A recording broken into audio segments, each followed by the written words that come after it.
नमस्कार दोस्तों, अगले महीने T20 वर्ल्ड कप चालू होने वाला है और बांग्लादेश क्रिकेट बोर्ड का एक अलग ही सीन चल रहा है। जी हां दोस्तों, बांग्लादेश क्रिकेट बोर्ड बार बार आईसीसी को लेटर लिख रहा है और नोटिस भेज रहा है कि हम Bharat tournament T20 world cup खेलने नहीं जाएंगे। लेकिन क्यों?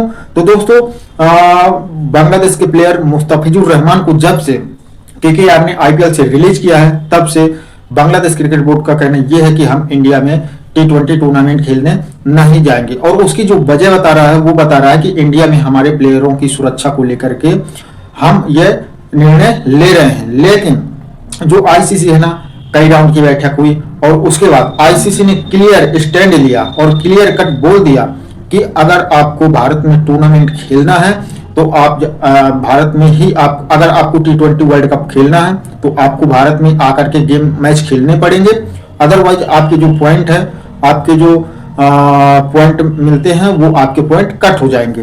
तो दोस्तों, इस पर भी बांग्लादेश नहीं माना। उसने दोबारा अर्जी लगाई आईसीसी से और एक बैठक और हुई। उसके बाद जब बांग्लादेश की बात नहीं बनी और आईसीसी ने दोबारा उसकी अर्जी पर सुनवाई करी और बैठक हुई बांग्लादेश क्रिकेट बोर्ड और आईसीसी की, उसमें भी आईसीसी ने यह बोला कि बांग्लादेश चाहे कुछ भी हो लेकिन मैच अगर होंगे वो भारत में ही होंगे। और हाँ, तो अभी जो आईसीसी ने स्टेटमेंट जारी करके बताया कि देखो, बांग्लादेश अर्जी जरूर लगा रहा है लेकिन आईसीसी के लिए ये पॉसिबल ही नहीं है कि वो T20 के वर्ल्ड कप का जो शेड्यूल जारी हो चुका है उसमें चेंजेस कर सके, क्योंकि आईसीसी का कहना यह है कि अब टाइम कम बचा हुआ है और जो टाइम का अभाव है, अगर हम अब इसमें कोई बदलाव करते हैं तो फिर से रीशेड्यूल करने में बहुत दिक्कत आएगी और टाइम नहीं है अपने पास रीशेड्यूल करने का, मैच रीशेड्यूल करने का।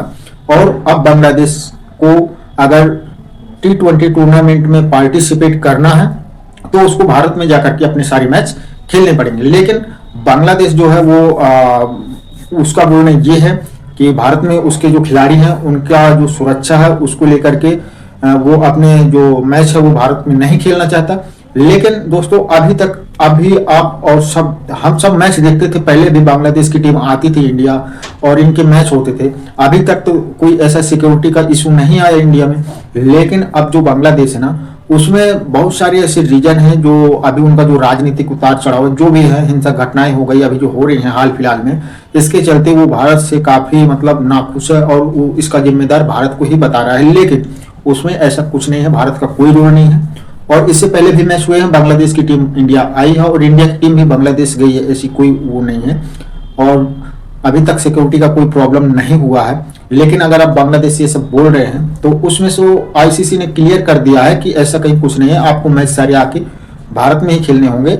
लेकिन अब देखना यही रहेगा कि मुस्तफिजुर रहमान जो है, उनको जब से केकेआर ने रिलीज किया है, आईपीएल से बाहर किया है, तब से बांग्लादेशी जो है वो टारगेट कर रहे हैं कि हम भारत नहीं जाएंगे। और उनका जो आप सबको पता ही है कि उनको जो सपोर्ट और उनकी जो स्ट्रेंथ उनको कौन पुश कर रहा है वो तो सबको ही पता है, बताने की जरूरत नहीं है। लेकिन हाँ, मैं बता देता हूँ, उनका जो मेन कारण है पुश करने का और उन्हें जो भी उनका बैक सपोर्ट है वो पाकिस्तान से हो रहा है। क्योंकि इंडिया में आईपीएल में आप देख लीजिए, पाकिस्तानी प्लेयरों की कोई जगह नहीं है और अब बांग्लादेश प्लेयरों की भी कोई जगह नहीं है।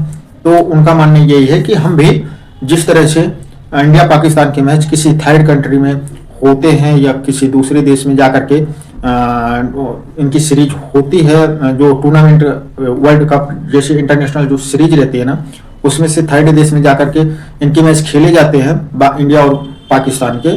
ऐसे अब बांग्लादेश भी चाहता है कि हमारे भी इंडिया में मैच नहीं हम जाएंगे, इंडिया नहीं खेलेंगे और इंडिया में जाके वर्ल्ड कप नहीं खेलेंगे, क्योंकि अपने जो प्लेयर हैं उनका सिक्योरिटी इशू बता रहा है कि उनका सिक्योरिटी प्रॉब्लम है इंडिया में और हम किसी थर्ड वेन्यू में जाकर के ये मैच खेलना चाहते हैं। लेकिन आईसीसी ने क्लियर कर दिया है कि अब इसमें कोई बदलाव नहीं हो सकता, क्योंकि टाइम कम है, हम कोई भी इसमें बदलाव नहीं कर सकते।